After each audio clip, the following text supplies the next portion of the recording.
take it for himself, deny it away from ALVA 8. Or the Martis, right? Martis has also been a very, very popular option for most of these teams, and I'm just very surprised that the Martis has been let through.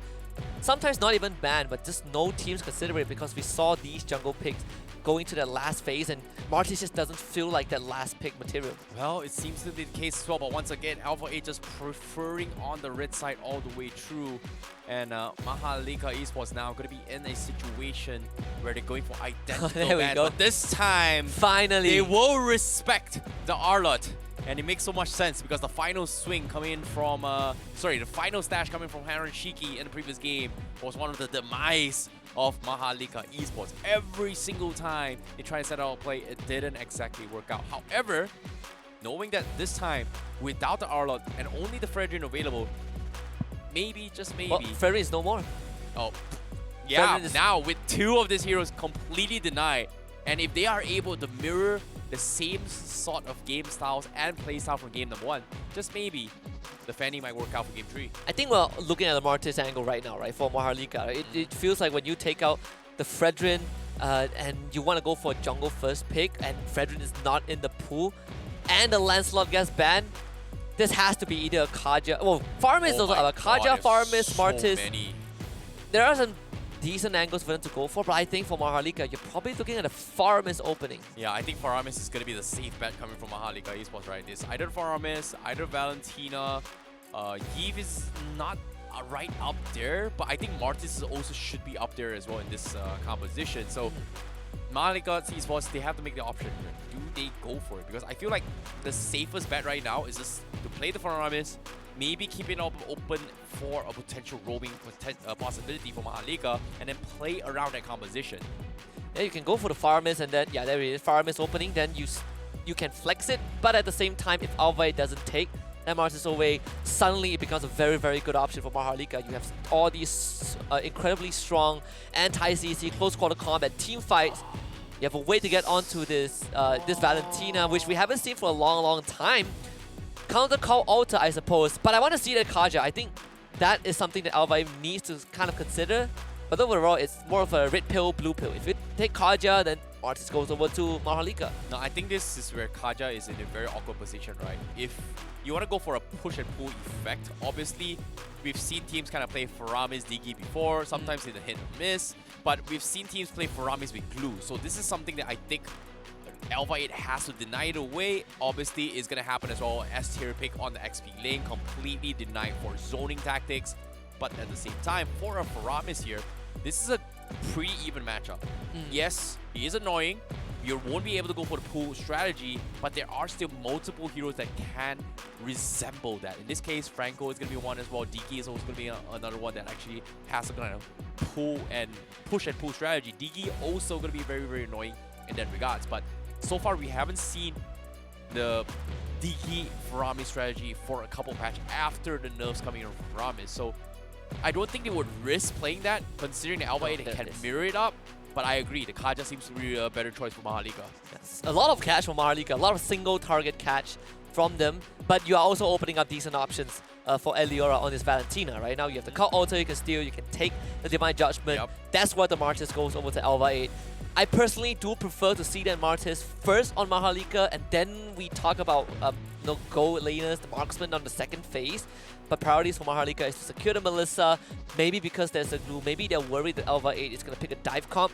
So now Martis given away to ALVA 8, you diminish the value of both this Faramis and Kaja.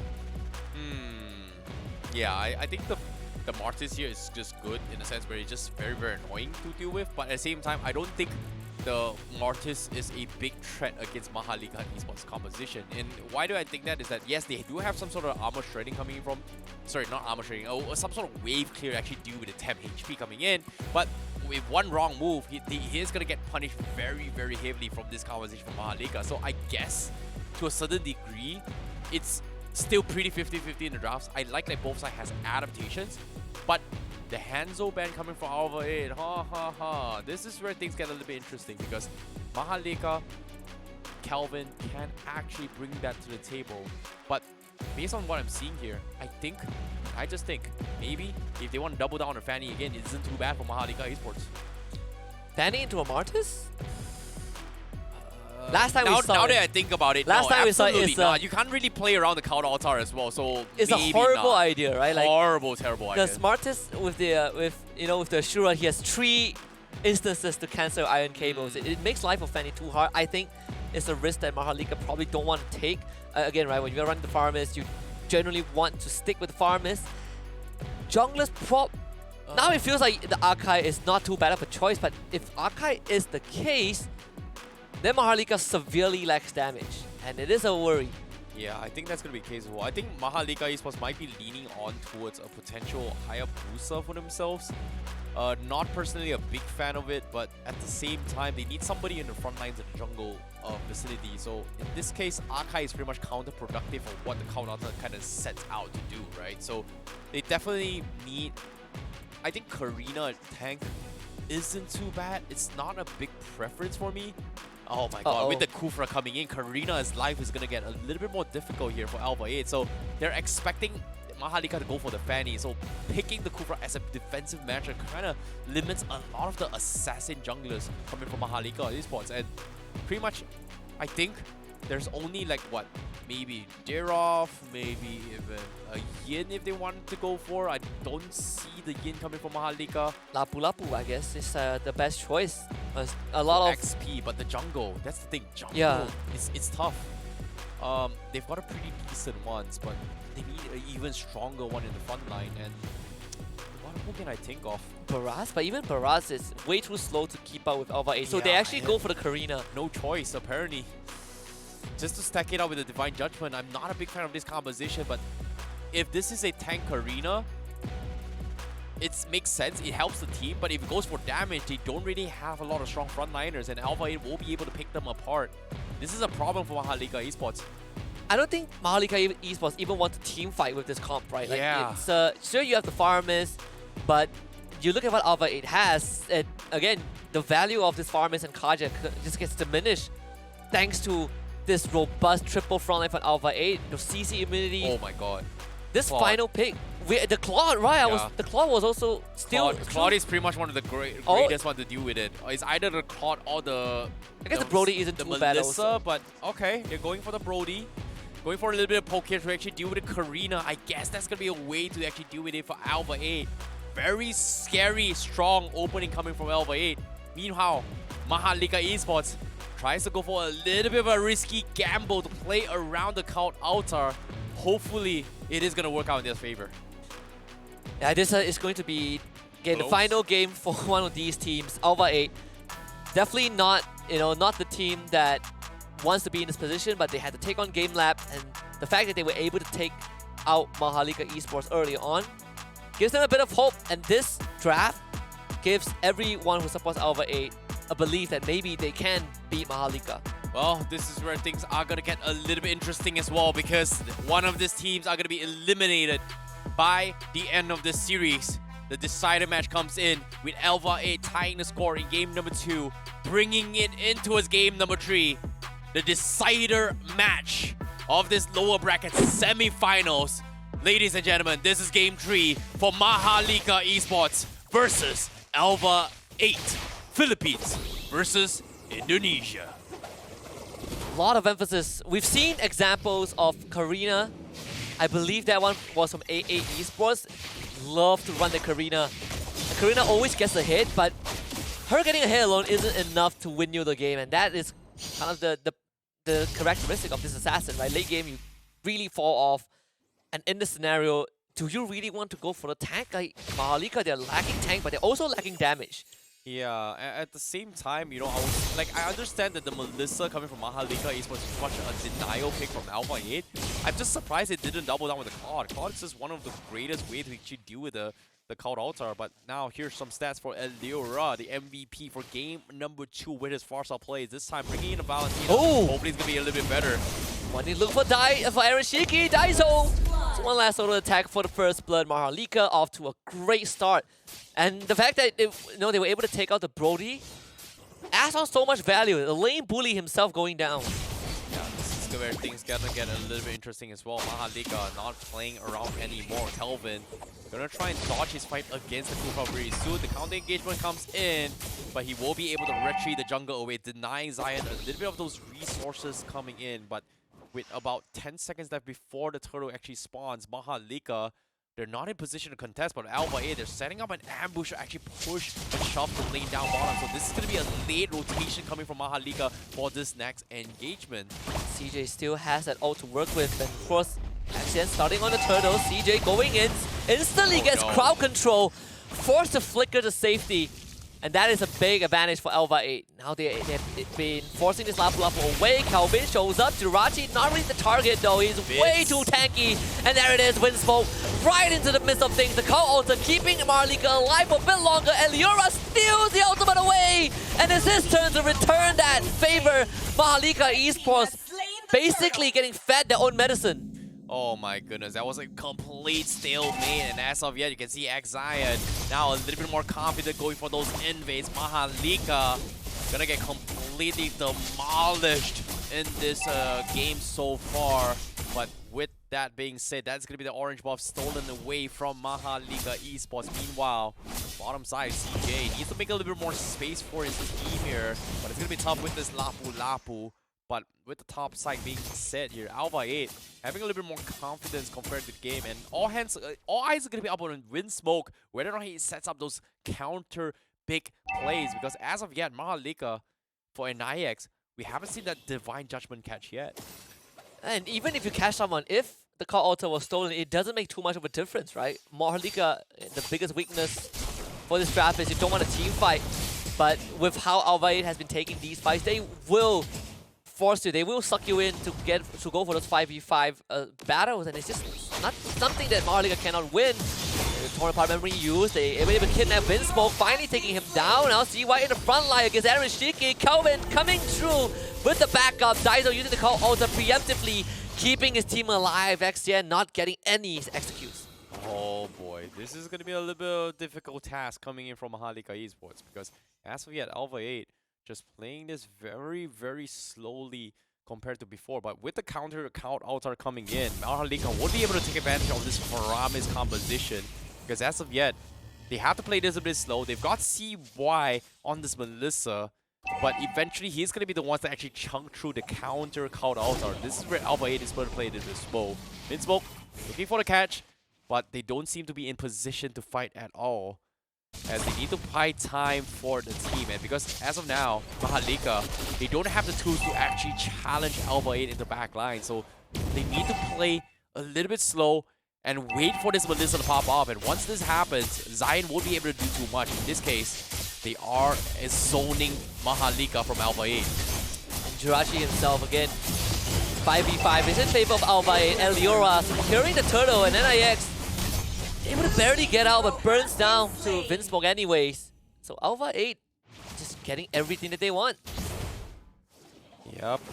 And now, with his play coming in, MHRLK not going to be able to do too much in this scenario. They are going to be struggling a little bit more with those wombo combos, as ALVA going to be playing a very, very safe job. But speaking of safe, here comes the catch! Windsmoke straight onto CY. Daiso, the absolute savior of his team, Shiki, can't get the finisher. Torn apart memory, not going through. NIX making sure that this Brody doesn't do damage. MHRLK saving their core. Oh, what a save coming from NIX to cancel off the torn apart memories before it's casted, keeping him alive. But even with that, I don't think even if it's casted as well, CY might not have died then and there. But still, great counter engagement. Finally, a little bit of a retaliation from MHRLK Esports, and that is going to open up a little more space on the bottom lane. But as of yet, CJ not having the bestest of time, as Jirachi constantly applying so much pressure on this lane. And so far, MHRLK has been caught in a very, very awkward pinch where they need to make decisions where do they help the gold lane or do they focus on this blue? So far, it hasn't been successful for them. However, with this catch coming in, NIX most likely would go down. No one in to protect him. Daiso not around. And that's going to be a 4-man power on for NIX. ALVA unfortunately won't be able to secure that top 1 turret. The minion wave cleared out. The best news is that Jirachi is having the time of his life. Uncontested level advantage over CJ. And just no one from MHRLK can kill him. This is it's really hard to see how Malika's winning game plan, right? Like, just because they have to play around this Karina, Calvin hasn't been able to find opportunities in this fight. And now, Purple Buff is gonna get stolen by ALVA 8. I like he make the decision to just completely sack. They try to steal it away. He's able to secure a Purple Buff on the other side of the map. But to what avail? How long do they need to buy time? Because as of now, Calvin hasn't been able to do his job, and it's tough, especially when there's a Kufra right in your face. And Ereshiki just got the BOD also. Third turtle, ALVA 8, Calvin cutting through. Right into the line of fire. Vinsmoke instantly just knocked back CJ. The cold ultra will keep him alive for a bit longer, but ALVA 8 does have overwhelming damage. Calvin stealing the turtle away, but Eliora just now also stole the cold ultra. And now the flicker forward from Jirachi, keeping MHRLK in place. They get Daiso, but Farmis instantly respawns. ALVA 8 still continuing to fight. Eliora dragged under the turret, but still survive and dashing out. And Rishiki untouched Tonopon memories onto all 5. But the damage is not enough. MHRLK holding the fort. Oh, beautiful counterplay coming from MHRLK Esports as well. And all the targets ALVA 8 has focused on. They focus on the Lapu Lapu. But at the same time, Zayan is getting a little bit too greedy. He's going to run for his life. He's got the Ashura path. But down into the last tick, it is going to be CY. They get to the farm, and this is exactly what MHRLK Esports need. And so far, it has reached a stage where CY will be able to do a decent amount of damage. And based on the items so far, you can see with the Golden Staff and the Corrosion Scythe coming in, this Melissa will eventually be able to chunk through the fake Cult Altar coming from ALVA 8. And so far, Eloria, he has it every single time. But does he have what it takes to fight back? And what MHRLK needs is to be able to get those turrets. They haven't taken any structures yet. And if they can't do that, they don't get map control, ALVA 8 still ends up being the bigger winner. Vinsmoke once more just playing with that brush. The top tier 2 has already gone down, courtesy of Ereshiki. Calvin just jumps in onto Vinsmoke, but the rest of ALVA 8 are there. Calvin, I'm not really sure if that's where you want to be at. Jirachi will make sure that he is not going to touch the rest of ALVA 8. Oh my goodness, this is by far the closest game we've seen all day, and currently Vinsmoke needs to keep in check his way through. He's looking for the 3-man catch, but Nix is there. You know what, if you dive, I'm going to pull you back, but it seems like, you know what, I'm going to pull you anyway situation coming from MHRLK. He's just out of position. Oh, XN, he can get a huge catch, but decides to not commit for it. Doesn't have Vinsmoke around. You don't want to overstay. Thankfully, they have Jirachi, right? This blue is going to be a menace. Eliora also with them as well. You can see the damage from CY is really starting to spill over to ALVA 8. CJ pulls the trigger right up to the back line, getting the stun onto both Eliora and XN. Eliora able to steal the call altar, but the Lord goes over to Kelvin. MHRLK just finding good opportunities. But Ereshiki took out both the tier 1 and tier 2 mid. Jirachi flickers to safety. ALVA 8 still getting exchanges. Oh my goodness, what a game coming from both sides. MHRLK with a very, very tight skirmish coming from both sides. And ALVA 8, they dropped the ball with the Retribution steals as well. Kelvin being very, very patient with all these fights. And every single time when the brawl comes in, ALVA 8, they're just lacking in overall AoE damage to chunk through the 10 HP. And this was a problem, right? I brought it up at the start of the game. Would they have went for the cloud? Melissa was pretty much in the hands of MHRLK. Brody starting to lose out a lot of this AoE damage. And, you know, it makes a lot of sense why he chose to go in for turret steals instead of actually joining the fight. But because as of now, the only way he's able to capitalize on this fight, it is going to be able to go for those kind of pickoffs. And MHRLK won't be able to give them those kind of opportunities eventually, especially with the Melissa blade. But yeah, the flicker Divine Judgment. Instantly killing that Winsfall, and there it is, a call altar keeping everyone alive. But there's a pincer maneuver from ALVA 8 right to the back lines. Doesn't matter though. Too much damage from CY and too much problem for ALVA 8. A team wipe 10 minutes in. Oh, what a setup coming in from MHRLK Esports. Divine Judgment across the wall, in towards the goal away from Melissa, completely snapping them into an awkward position where ALVA 8 was pretty much choked in this position. Look at this. As soon as they go in, they can't seem to do what they're doing here just because of how they're taking advantage of this Melissa out in this team fight. And this is where ALVA 8, they either run. If they try to run, the Stampede is going to pull them back.